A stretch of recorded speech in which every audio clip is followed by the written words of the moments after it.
Washington, as senators listened to details this week of the violence and damage that then-President Donald Trump's mob inflicted on the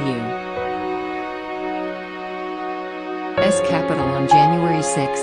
His party is raising money off the impeachment trial, calling it a scam, a hoax and completely unconstitutional. Using emails and text messages sent to a small donor list created jointly by the Republican National Committee and Trump's campaign, the appeals claim to be aiding his cause during the Senate proceedings. "President Trump needs you during this impeachment trial scam," screamed one text message on Tuesday. "They are so desperate to tear him down that they are attempting to remove him from an office he no longer holds," added an email sent Thursday morning.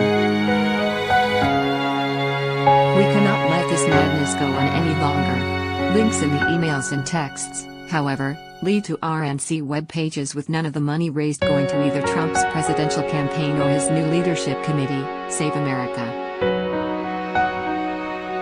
Contributions are used to fund all RNC programs, and will be spent as the RNC determines within its sole discretion, the fine print disclaimer reads.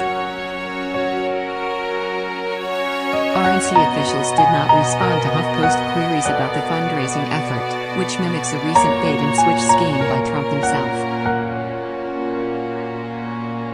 Trump has not set up a fundraising apparatus for his Save America committee, but he collected at least $76 million for it from the time he created it days after the November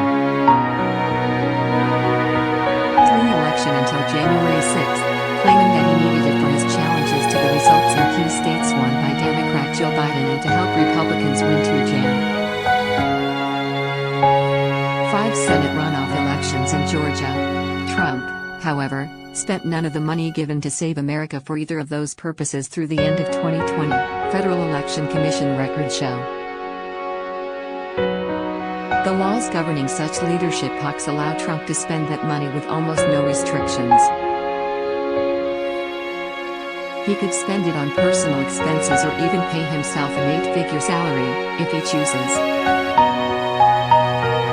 The RNC had been jointly raising money with Trump since he secured the GOP's 2016 presidential nomination straight through Jan. 6, the day thousands of pro-Trump rioters attacked police at the Capitol and threatened lawmakers, with the goal of stopping Congress from certifying Biden's win in the 2020 election. The party's rules prohibited from supporting one 2024 presidential candidate over another, and RNC Chair Ronna McDaniel has said publicly she could not favor Trump in that cycle's primary if he chooses to run again, as he has said he might. Nevertheless, the majority of the 168-member group remain solid supporters of Trump, despite his incitement of the Jan.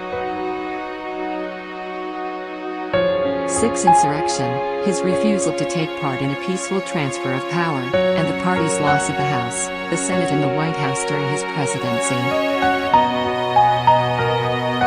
When Trump called into an RNC breakfast on January 7 at its meeting in Florida, no one brought up what had happened the previous day, and most in the room applauded him. The following day, resolutions praising and thanking both Trump and his supporters passed unanimously. Download calling all HuffPost superfans. Sign up for membership to become a founding member and help shape HuffPost's next chapter. Join HuffPost.